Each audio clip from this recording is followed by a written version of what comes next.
Good afternoon and welcome to today's Nuclear Energy Partnership briefing on pathways to commercial liftoff, the Advanced Nuclear Report.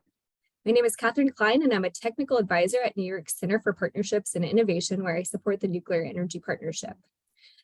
I'd like to introduce today's moderator, Commissioner Brent Bailey from the Mississippi Public Service Commission. Commissioner Bailey was elected to serve his first term at the Public Service Commission for the Central District of Mississippi, beginning in January of 2020. Commissioner Bailey currently serves on 3 committees of the National Association of Regulatory Utility Commissioners, and these are the Subcommittee on Nuclear Issues, Waste Disposal, the Committee on Energy Resources and the Environment, and the Committee on Critical Infrastructure. Commissioner Bailey is also a member of the Board of Directors of the Organization of MISO States and a member of the NARUC Department of Energy's Nuclear Energy Partnership.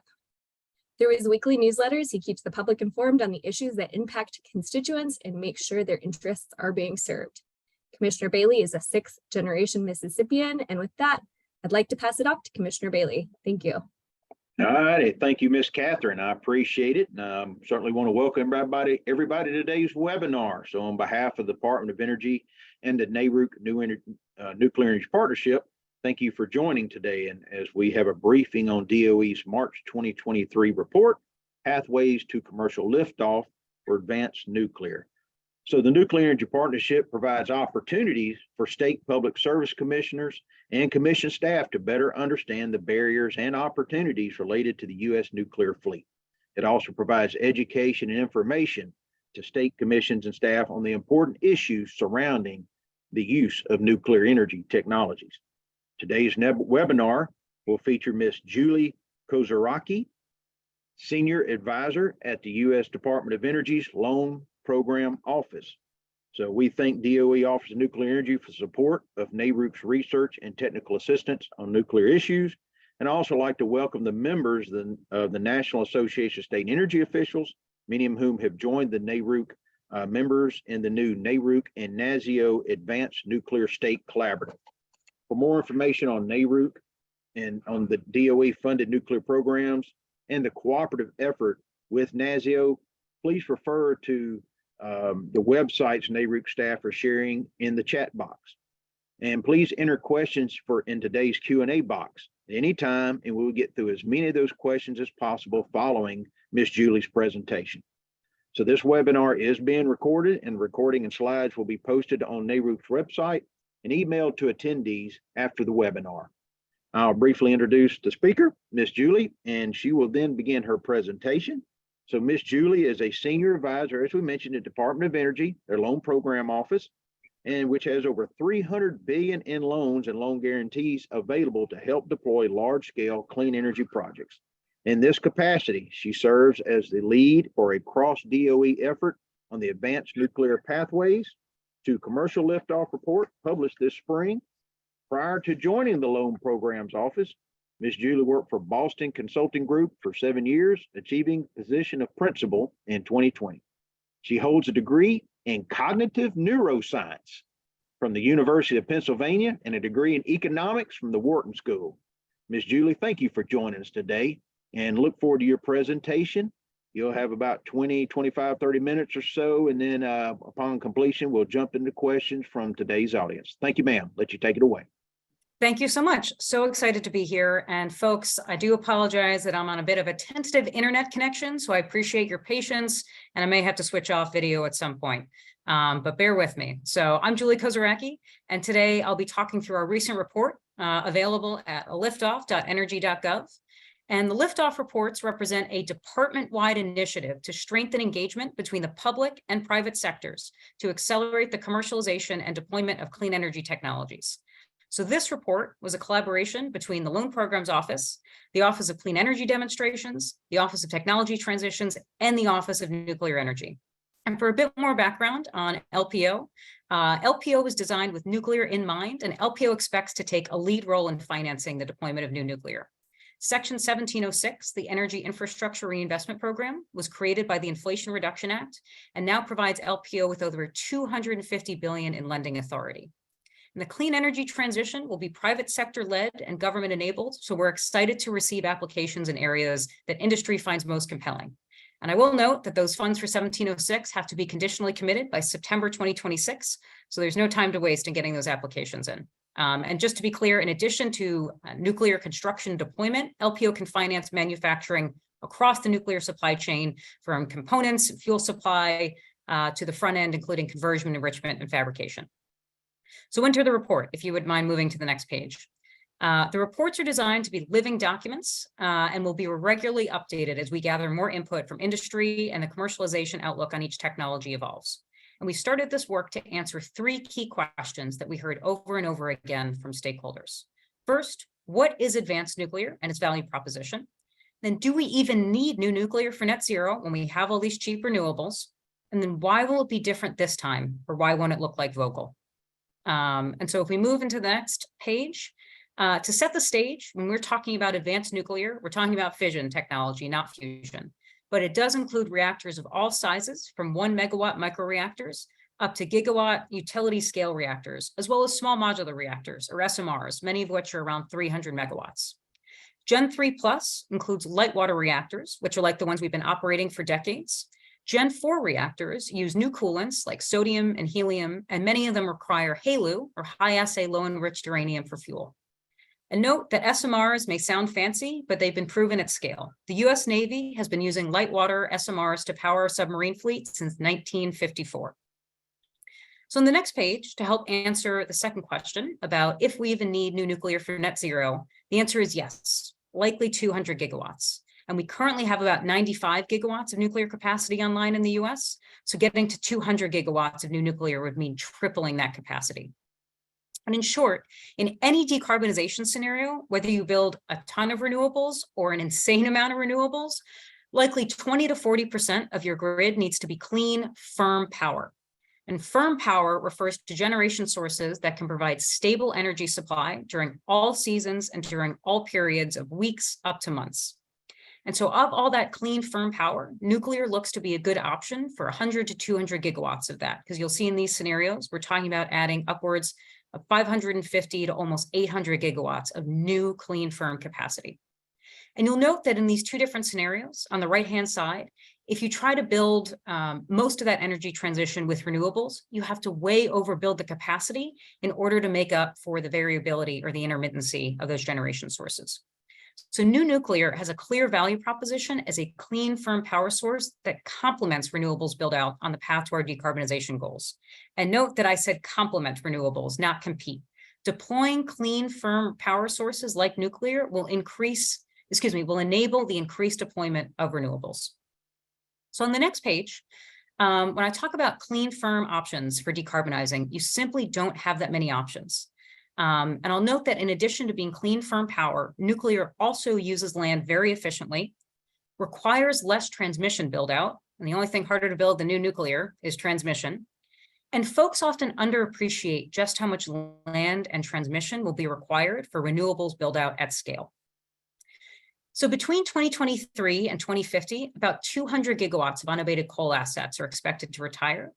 And nuclear is uniquely positioned to help replace retiring coal assets with a very similar electricity generation profile. I'll also note that nuclear is one of very few technologies that can help you keep the 200 plus high-paying jobs and tax base for coal communities. And that a 2022 DOE study found that nearly 400 existing and retired coal power plant sites are likely suitable for hosting an advanced nuclear power plant. And leveraging the same transmission infrastructure at those retiring coal sites can yield upwards of 100 million in savings for a new plant. So there is a very clear value proposition where nuclear complements these other generation sources for a resilient, decarbonized grid. So on the next page, I'll note that nuclear is also likely more in the money than people realize. Whenever my boss, Jigar Shah, the director of the Loan Programs Office, posts about nuclear on Twitter or LinkedIn, the comments are filled with, why are we wasting time and money on nuclear? Don't you know solar is going to be $2 a megawatt hour? And the thing is, it doesn't matter if nuclear is never as cheap as solar by itself because of the value it's providing for a resilient, decarbonized grid. As a clean, firm resource, nuclear doesn't need to compete with solar or natural gas by itself. It needs to compete with solar with long duration energy storage or natural gas with carbon capture. So this chart shows the estimated levelized cost of electricity for those 3 sources, where we would expect the cost to come down for all of them over time, moving from right to left. And note that long duration energy storage and carbon capture, both of which we're very excited about, need to prove the technology at scale and come down the cost curve. Nuclear needs to come down the cost curve, but a lot of the technology has been deployed at scale since the 1950s. So on the next page, I'll talk a little bit about how we are currently entering a bit of what I'll call a hype cycle in nuclear, where the conversation has changed positively, especially since the Russian invasion of Ukraine. But we need to break through this stalemate that the industry is currently locked in, where utilities are staring at reactor developers and reactor developers are staring at their suppliers. And there's only one signed commercial contract for new nuclear in North America, and it's not even in the United States, it's in Canada. Ontario Power and GE Hitachi are planning to build a BWRX-300 at Darlington, but there's currently no new nuclear commercially planned in the US. And that is in addition to the fact that DOE has huge programs, the ARDP, the Advanced Reactor Demonstration Program, and CFPP, the Carbon Free Power Project. And we're very excited about those. But a lot of the work that went into this report, which involved dozens of interviews with stakeholders, revealed that those programs have not been sufficient in that they have not unlocked a commercial wave of new nuclear deployments.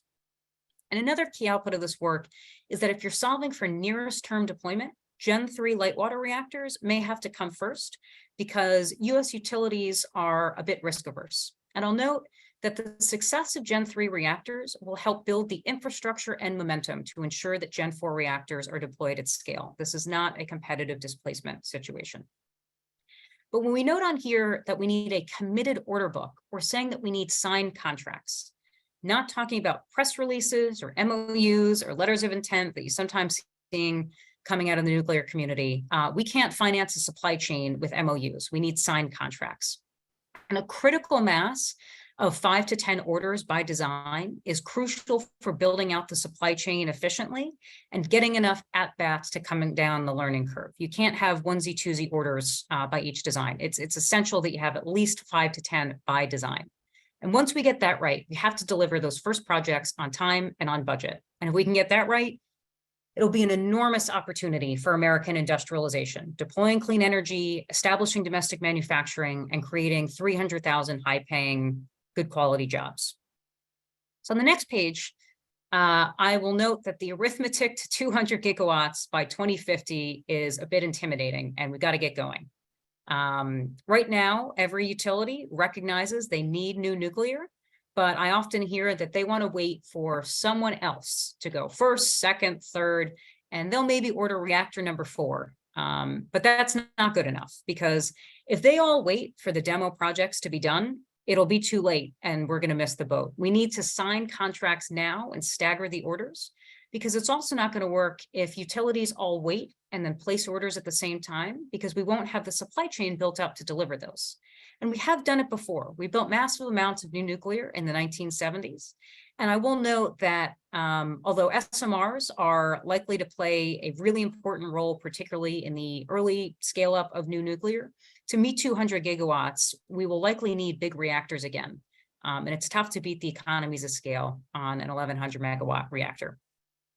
So on the next page, speaking of 1100 megawatt reactors, no one is more excited than me or the Loan Programs Office that Vogtle Unit 3 has come online with Unit 4 soon to follow, and will be providing over 2,200 megawatts of clean, firm power for decades to come, likely 60, 80, or maybe even 100 years.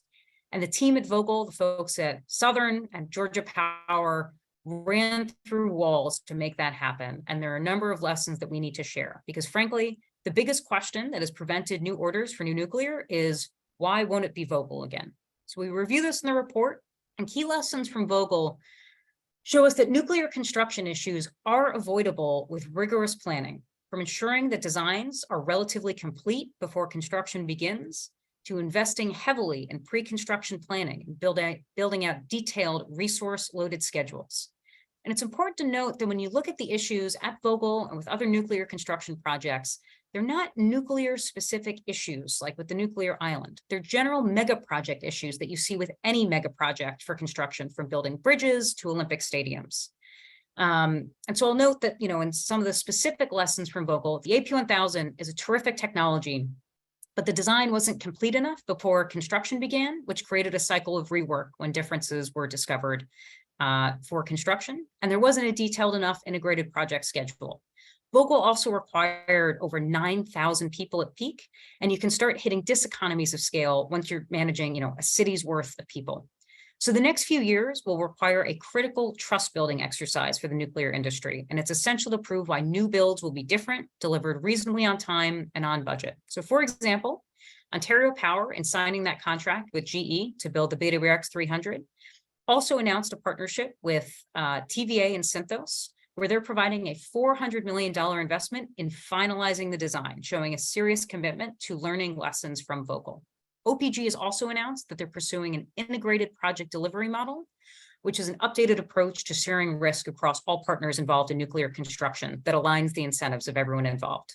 But it'll be crucial to analyze and explain to investors and to the public how new risk-sharing models like these will ensure that new nuclear construction is delivered on time and on budget.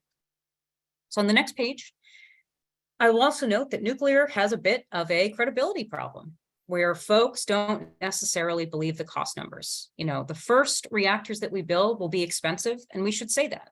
But it's also important to note that those costs are not alike, not all alike. There are different categories to those first-of-a-kind costs, because you have some true FOAC, first-of-a-kind costs that are non-recurring, like finalizing the design. But there's also a really steep learning curve with a clear path to the next units becoming much more affordable. And although it's possible that some developers may have overhyped the value of factory modularization for some of the bigger SMRs, there is real value in reducing the civil works construction down to a more manageable size. And it is possible to do this right. South Korea has been churning out big reactors at something like $2,300 a kilowatt. And key to their success was picking one design, sticking to it, and getting really good at building it. We have a bit of a bad habit in the US of picking a number of different designs and ending up with sort of, each reactor looking like a special snowflake. So there's real value, and you only are able to recognize the opportunity of coming down the cost curve when you hit that critical mass of 5 to 10 by design. So on the next page, as I mentioned earlier, we need to break through this stalemate because utilities recognize they need new nuclear, and they're not afraid of the capital cost. Utilities really have trouble getting access to capital.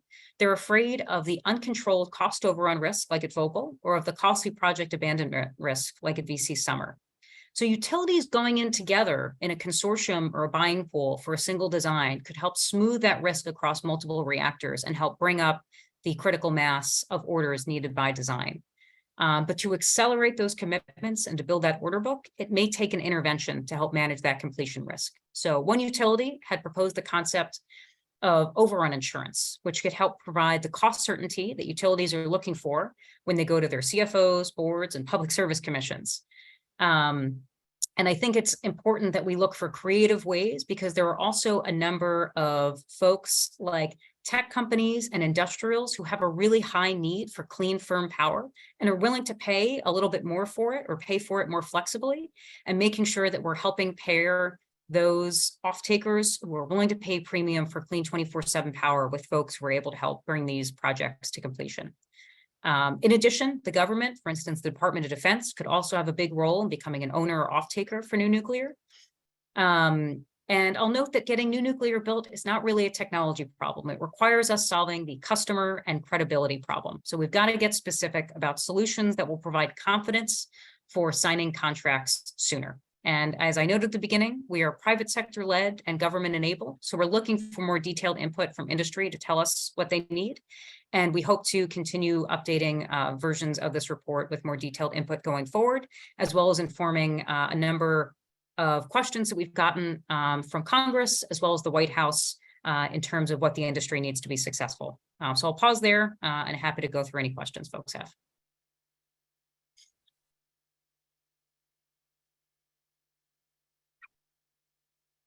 All right, we're taking a quick pause here. Any questions? So let's see what we have right here. So any thoughts on the potential for consolidation in the nuclear industry? Thank you. The person asked questions, thanks you very much, and would just get your feedback on that. Absolutely. So I will note that although, we may not have room for 15 designs to be successful, there are a number of very different applications in which we will probably see one or two clear leaders emerge, because you'll have your, traditional utility scale electricity generation, where it's probably, easy for a light water reactor to help fill that need. But then you have, high temperature heat and steam applications for industrial processes that, tougher to get with a light water reactor and might require something like a high temperature gas reactor. And then you have your true micros, which are truly supposed to be factory assembled, much smaller in the order of 10 megawatts, and could be really important for replacing expensive diesel generation in rural areas. So, important to note that there's not just one nuclear winner. There are a number of different applications and niches that will have leaders. But I do think it's important that within each of those spaces, it's important for us, and I think we see a lot of our role at the Loan Programs Office as accelerating commercial momentum. And that if folks in industry identify the designs that they are most excited about or most comfortable with, there's hopefully a lot of value in them getting together and forming something like a buyers club, where I could even imagine a number of utilities aligning around an individual technology, and then they're able to help share in the learning of those designs. You're able to help ensure that you can build up your supply chain more effectively. So I think it's important that folks talk to each other and are able to feel that they have the license to talk about these things a bit more freely, so they can have those kinds of conversations and the market can identify which technologies will best suit their needs.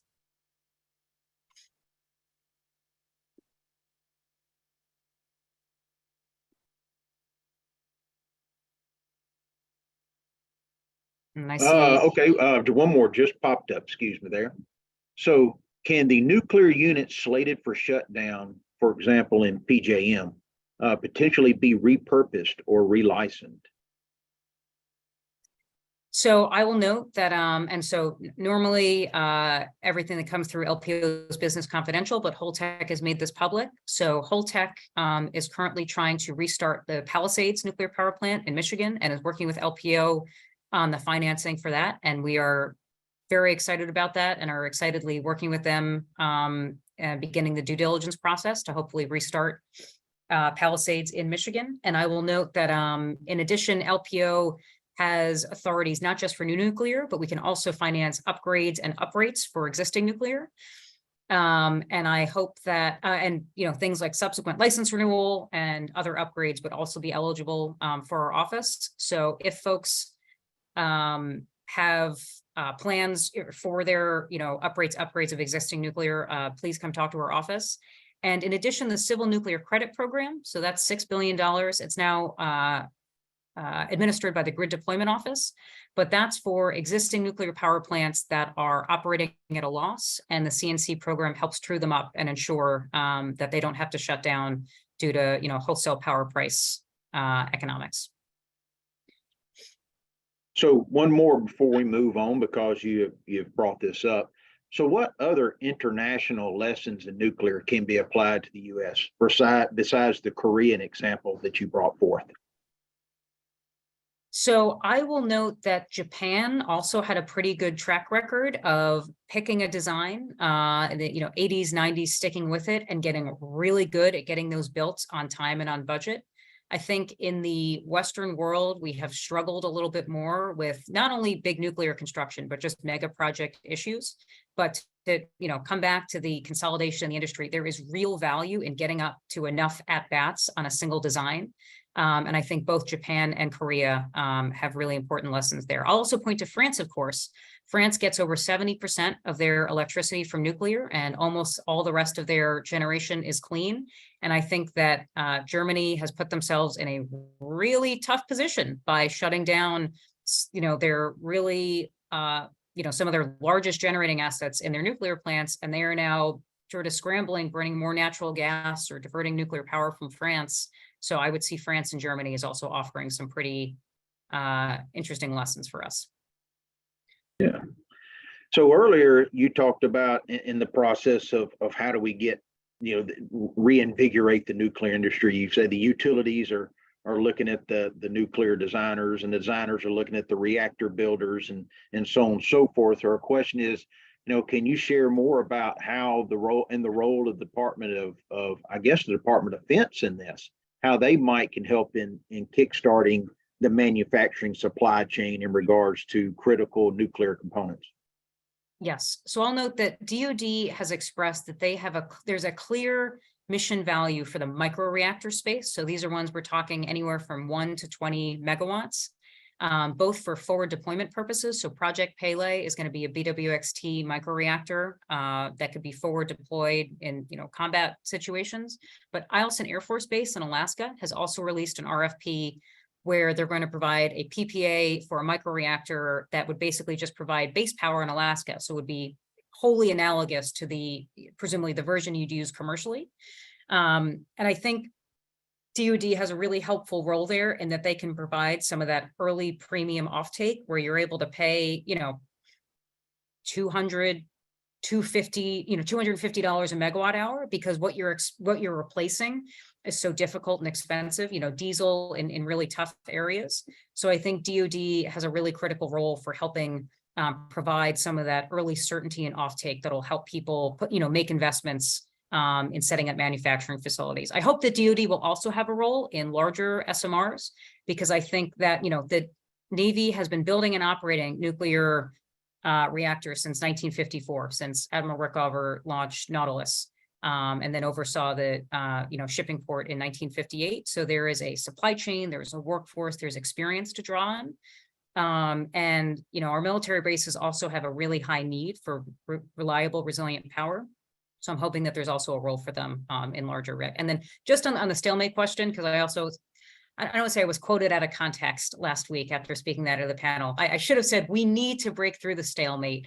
But what's really essential is that the utilities recognize they need the power, but I think just feel so frozen and don't feel that they have the license to even talk freely about these things with their boards or public service commissions, because they are so frightened of, the blowback or the next Vogtle. But I would just ask folks to reflect on the fact that the other alternatives are likely to be more difficult and more expensive. If you're looking at carbon capture for natural gas, that is never going to be free. And there's also a lot of technology that's got to still be demonstrated.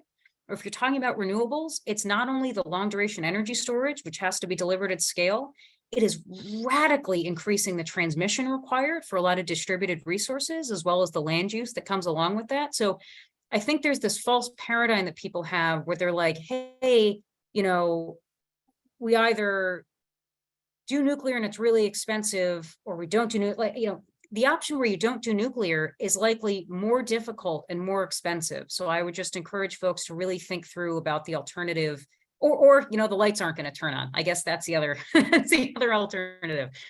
So I would encourage folks to be a little bit more forward thinking in what that alternative solution set looks like, because it's not that you're comparing nuclear to just more incremental solar or more incremental natural gas. It's that your other clean firm options are also going to be pretty challenging. So just one more, I'll let you get back into the process of finishing your presentation, but kind of on that theme, you talked about some of the lessons learned in other countries and identifying a single functional, successful design. So pragmatically, how do we do that here in the US when we have so many options competing to be that one, that horse is going to win the race? How do we change that the functionality of whether it's how we review things or how we decide where the money is to be invested, so that we begin to get these systems built? Yeah, I think a lot of it is, backing into the planning that even, when I hear folks say that they don't, they're planning to have nuclear online in 2032 or 2035. That means starting today. And I think that also means comparing nuclear against the options that you're going to have in 2035. And I think that forces a level of seriousness, because I also I think there's a misperception that folks stand to benefit by waiting, that folks think that if they wait, that someone else will do it, someone else will de-risk it. But I would encourage people to actually walk through what that would look like, that if all the, all the utilities sit back and wait and go when they're ready, it's just, we're not going to be able to provide what they need. We might have our suppliers who are tied up providing parts to folks in, France or the UK or other folks or Canada, other folks who have decided to be more forward leaning and move ahead with it. And I think we could find ourselves in a really tough situation where folks will have gotten comfortable and, ready to commit to nuclear, and then we won't have made the investments we need to get there. So I think it's also something that I hope helps folks move on this journey, is that even though an entire nuclear construction project ends up representing a multi-billion-dollar investment, most of that cash doesn't actually get spent until mid to late construction. There are a lot of steps you can take early in the process, from identifying sites, early site permits, characterization, some of that planning, where you're talking about, low millions of dollars, and every step you take there is helping de-risk the overall investment and doesn't represent this enormous cash outlay. So I think sort of breaking down some of the steps that it takes to get on the path to new nuclear hopefully encourages starting sooner, and also identifying that some of those earlier steps, don't cost a ton of money and help de-risk the overall project. Perhaps on, a line of looking at non-traditional partners, utilities, what have you heard, or what's your thoughts on folks in the private sector, large industries that consume a lot of power, potentially going on their own and partnering with a micro or SMR or other advanced nuclear reactor builder to support large consumption centers like data centers or other industry that use large amounts of power? Yes. So I think what's important to note is that we have a lot of folks who have a really high need for clean 24/7 power, from the tech companies like Google, Microsoft, Amazon, Facebook, as well as industrials. But a lot of those folks don't want to own or operate nuclear. Even Dow, who I'm very excited has leaned in on X-Energy, they, I believe, have an RFP out for who's actually going to operate the plant. It's not clear who's going to own it. So I think these folks have a really important role to play. Particularly, I think about tech. So actually, I talked to someone from a tech company this morning, and I mentioned how there was a utility who had some nuclear uprates that were possible. And he was like, we might be able to finance that. He was like, could we provide them, high enough dollar PPAs that would help them basically pull ahead or support the investment in those nuclear uprates? And so I think there's some more creative options where there are tech companies who have a lot of cash, but they don't necessarily want to get into the business of constructing or operating. So I think we've got to do a little bit of matching, where it's not probably going to be a traditional PPA, but if there's something where a tech company could help prepay on a PPA to help fund construction, for example, or identify that they're willing to put a bit of a float or a collar on the PPA to help provide some cushion for that offtake, I think that hopefully provides some of the support that utilities and other folks need to move forward on these, because I think a traditional PPA model is not going to cut it. So I think it's something more creative that helps align some, a lot of the cash and need for 24/7 power from these off takers, that helps utilities pull ahead some of these commitments. Well, there's still a couple more questions, but I think let's continue on with our presentation. They may come up as you continue to move forward, and we'll certainly have plenty of time for Q&A at the completion of your presentation, Ms. Julie.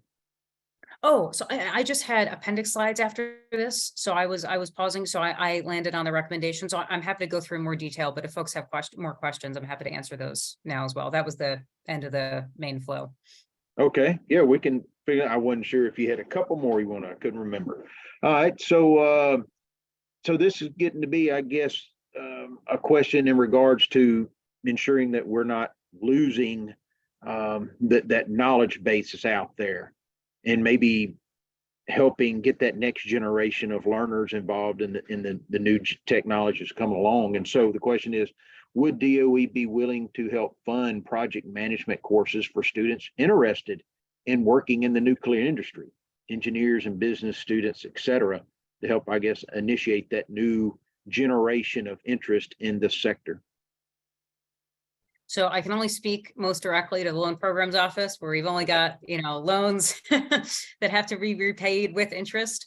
But I think that there are a number of government initiatives that are going to have to be stood up to help support this.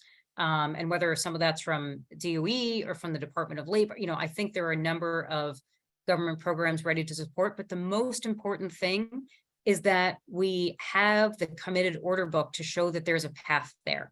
Because I think right now, a lot of folks are looking and they're like, all right, I see that we've got existing nuclear, that folks are talking about retiring, and folks are talking about commitments to new nuclear, but I don't really see any signed contracts. So I think the single most important thing that we can do for actually building and supporting a workforce is moving as quickly as possible to sign contracts and committed orders to show folks that there is a future in nuclear, that there really are going to be jobs on that path, because I think right now it looks a little tentative to folks. I'll also note that, one of the greatest accomplishments from Vogtle was training up a highly skilled workforce of 9,000 people.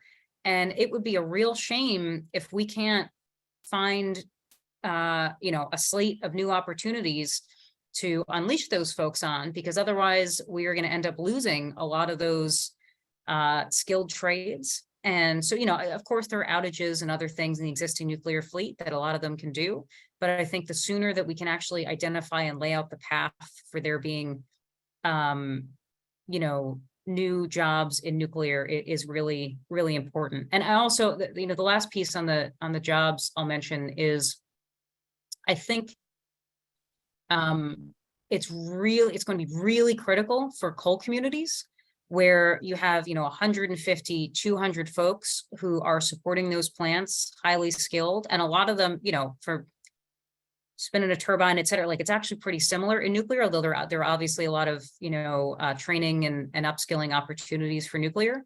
But it's just going to be really tough to maintain those jobs with almost any other energy source, because if you go coal to solar, you're not only likely losing a lot of the generation capacity at that site, but you're losing a lot of those jobs, and similar with wind or others. So I think that nuclear, I hope, holds real promise for ensuring that those coal and other fossil communities are able to make it through the energy transition, because there just aren't that many other options that help provide those same level of high-paying jobs.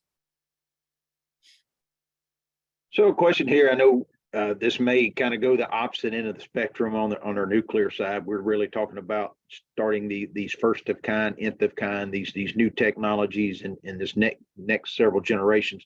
But a question is, there are many reactors across the U.S. that are nearing their 60-year mark. How many of these are likely to be extended into the 80 years?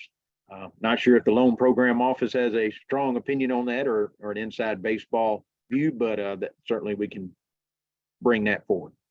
Sure. So I'll provide, first of all, my personal opinion is I sincerely hope almost all of them. And then the fact base is that the NRC, to my knowledge, has so far approved all of the 60 to 80 year license extensions. So I think the NRC has provided a pretty clear pathway for folks on that. I think it's important to note that, that does require a bit of investment. So we are certainly happy to help finance those through the Loan Programs Office.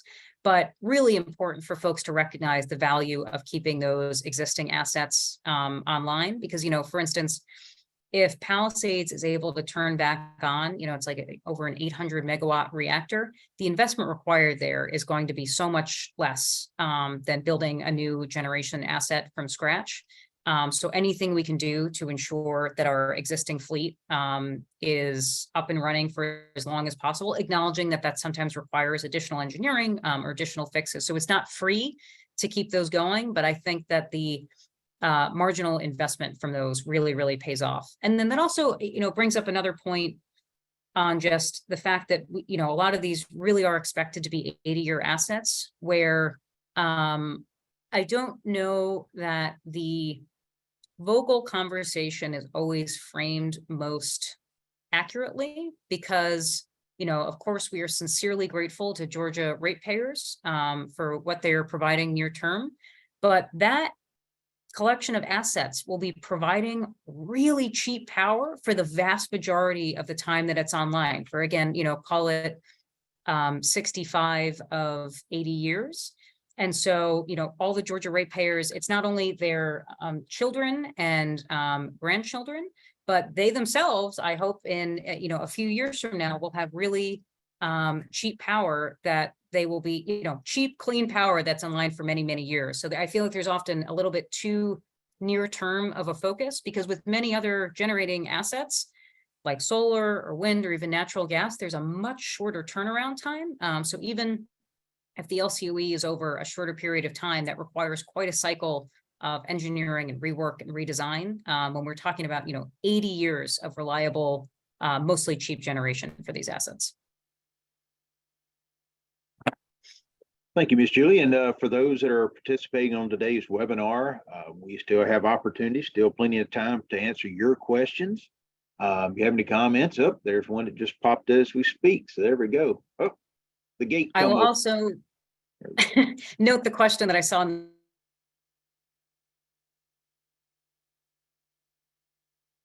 Oh, Miss Julie froze. Maybe we can get her back here in just a second. It is not just nuclear that ends up going over schedule and over budget. It's all construction projects, and there are ways to avoid that. A lot of that is that we cannot overinvest enough in pre-construction planning, and the time to do that is right now. All right, Miss Julie, can you hear me?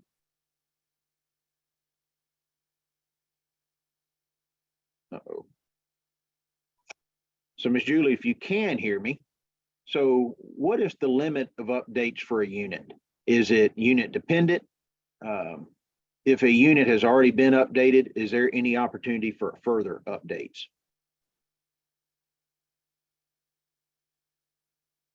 Oh, I'm sorry. Uprates. It came through. I guess the autocorrect. Uh-oh. I'm sorry, folks. Like we lost Miss Julie. Hope she can get back on with us here in just a second. Hello, I think I'm back. Can you hear me? Yes, ma'am.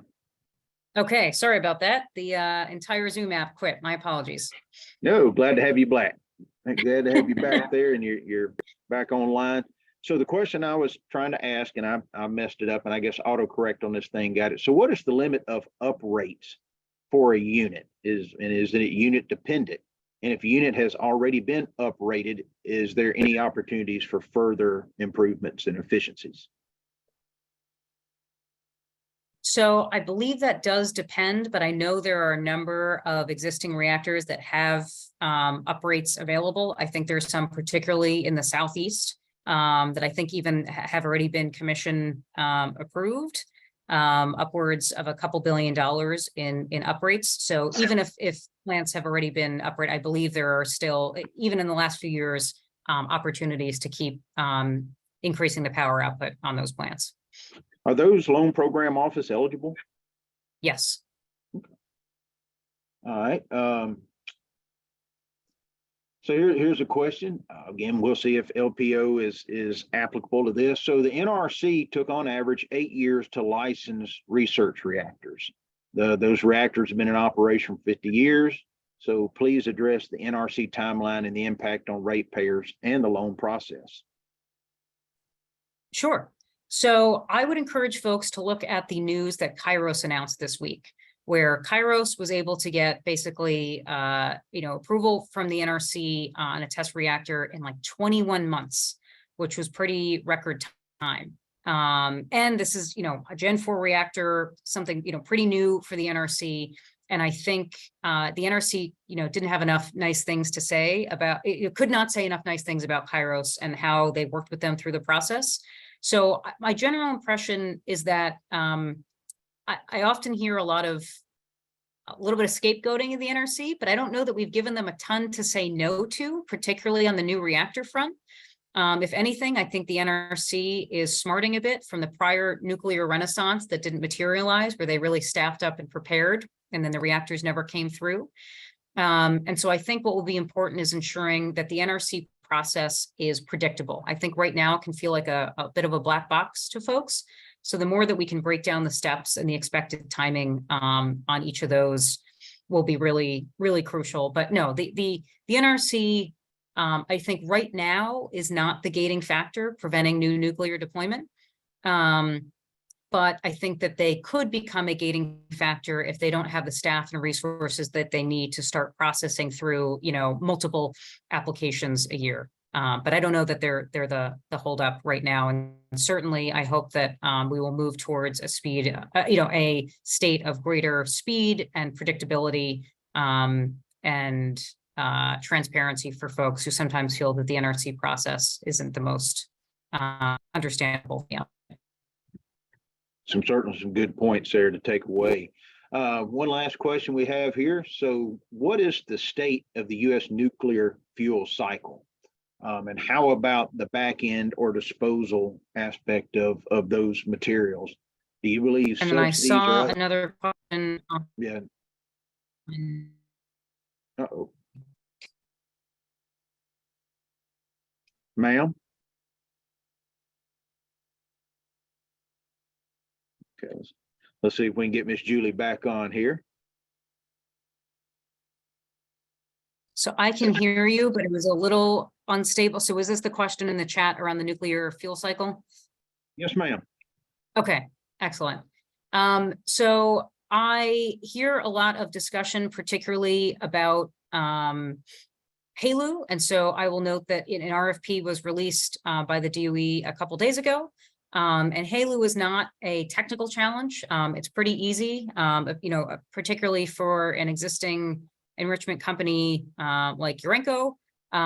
They said that, it wouldn't even require that much an investment. They're really just looking for that committed demand. So there will be certainly government support to help jumpstart some of that. But my sincere belief is that with a committed order book and some of that clear commercial potential, that a lot of the supply chain would mobilize behind that. But I think right now they're caught in a tough position where they're like, hey, if you're a nuclear supplier, like, do you expect me to put my own capital on the line if it's not clear that the orders are going to materialize? So I think for most of these things, we could easily build up the capacity, but folks are sort of stuck because without those clear orders from utilities or other customers, it's just tough for them to justify making those investments in setting up or expanding capacity. And one last one as we wrap up the questions from our participants, our attendees. So even if states and communities are supportive of new nuclear projects, the nuclear waste issue currently prevents new nuclear in a few states and may prove to be a significant roadblock to siting or opening a new facility. Is it critical for the federal government to take action soon on a permanent repository as promised in return for customer payments into the Federal Nuclear Waste Fund? So maybe it is LPO's immediate area expertise, but there's no doubt that the nuclear waste issue is something that continues to linger out there as part of this conversation. Absolutely. And so one thing that I think has been a really important update is DOE a few weeks ago awarded $26 million to support consent-based siting for spent nuclear fuel. And so the DOE has a number of initiatives going to ensure that we are looking for communities who are, excited to come along with hosting that spent fuel. And so that is led out of the Office of Nuclear Energy, but I think is a very exciting path for us to go forward on. But certainly that will require continued guidance and support from the federal government. But I think on the public side, I think that there is also more that we can do on education and explaining to folks that there's really no history of nuclear waste providing harm to people, and that nuclear is actually one of the only industries that actually accounts for its own waste in the, coal, oil, natural gas, et cetera. They don't, find all of their waste, put it into, very concrete pellets, store it in dry cast storage that you can stand next to with basically the same radiation impact of a banana or similar. So I think that there is more that we can do to educate folks on just how advanced our, technology is in dealing with spent fuel, the limited risks that it poses to folks, and how, to date, even the location of spent fuel at the existing plants, although, we will move to an interim or permanent storage solution, hasn't yet, posed harm or undue difficulty. So I think there's more we can do to get folks comfortable with that. And also a reminder on the opportunity cost that, nuclear as an energy source is far and away the safest, not only comparing to the fossil fuel industry, but also to some renewables, considering the hazards that can be posed in some of the construction, in those industries. So nuclear really has a tremendous safety rating, especially in the US. So I think there's more that we can do to educate folks on that. I agree with you. I think a term you used earlier in talking about as nuclear utilized to complement and not compete against certain energy resources, particularly intermittent and variable resources. As we enter this last 10 minutes of the conversation, could you also talk more about the value proposition and the attributes of nuclear, particularly advanced nuclear, that it provides to the grid going forward? Absolutely. So nuclear provides a really important source of resilient, reliable power. And I think something that folks haven't necessarily appreciated as we have added a lot of renewables to the grid in recent years, that when you get to a certain point and you're adding more and more renewables, it becomes increasingly difficult and increasingly expensive, and the grid can become increasingly unstable. So with every additional bit of renewable or variable generation that we put onto the grid, it increases the value that nuclear resiliency provides. And it's important that as we move towards a more diverse mix of energy generation sources, that you have firm power that is available. Our nuclear fleet in the US operates over 90% capacity factor and is available for long periods of time. That's just really tough to get, even with long duration storage paired with renewables. So I think, folks also, no one is diverting money for solar or wind towards nuclear. So there is no risk of nuclear, drawing down from the amount of resources and effort and attention that we will continue to put in deploying renewables successfully at scale. But to ensure that those renewables are successful, you have to have something that provides that stability and resiliency power that's always on. And as we have more of those renewables, I hope folks will see that nuclear has a really important role to play there in helping balance out, provide stability to the grid. Thank you. So, Ms. Julie, as we kind of wrap up today's part of this, so just one last question. What would you say to developers in the industry sector about pursuing available federal funding for advanced nuclear projects? What do you want us as state regulators as well and state energy offices to take away from this liftoff report? Absolutely. So a couple of things. One is, I think the most important piece is establishing where nuclear needs to compete.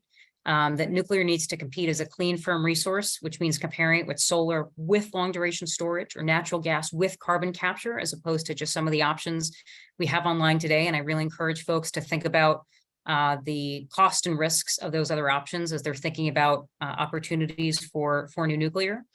So establishing that mandate for clean, firm power is one of the most important things that we can do.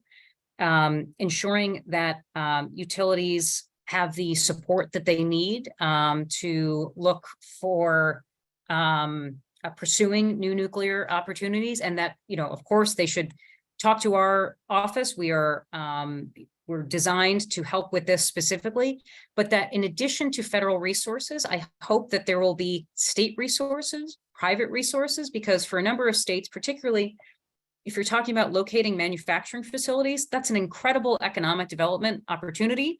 Those are incredible jobs opportunities. So states have a lot to gain by helping first and early movers locate in their state.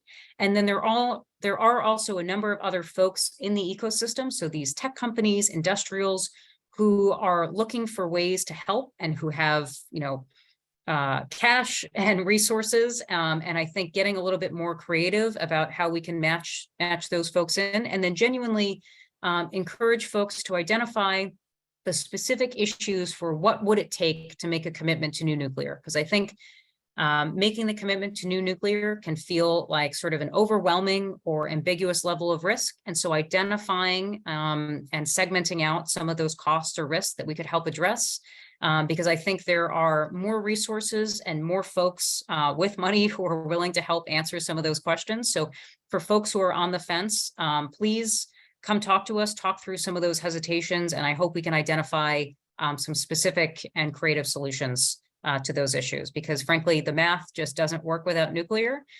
We don't have time to wait. So would encourage you folks to identify what it would take to accelerate some of those commitments.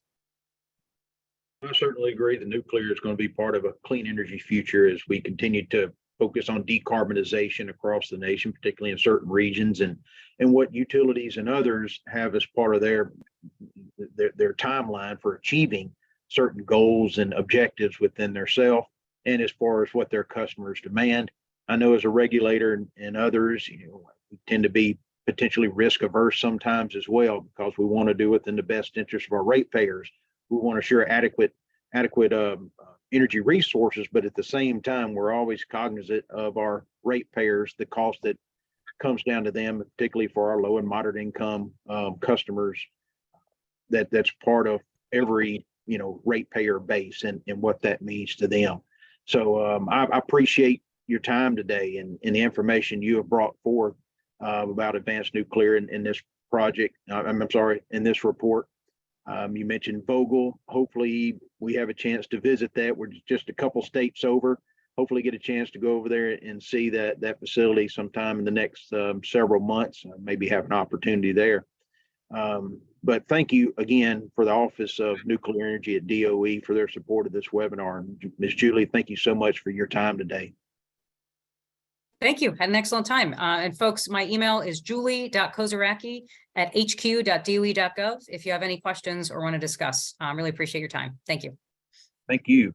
And also in the chat, just in case you hadn't seen it, there's a links to a lot of different information, much of that of which Ms. Julie brought forth today, links to the report and other things as well. So just let you know, remind folks that registration is still open for our NARUC Summer Policy Summit. Going to be in cool Austin, Texas in the middle of July, 16th through 19th. If you've seen some of the temperatures going on, they're setting new records every day. We may be a part of that. So it's the last day to register at the regular rate before the registration goes up, and you can find the link on the agenda and also the NARUC website. At NARUC, there will be at least 2 panels on nuclear.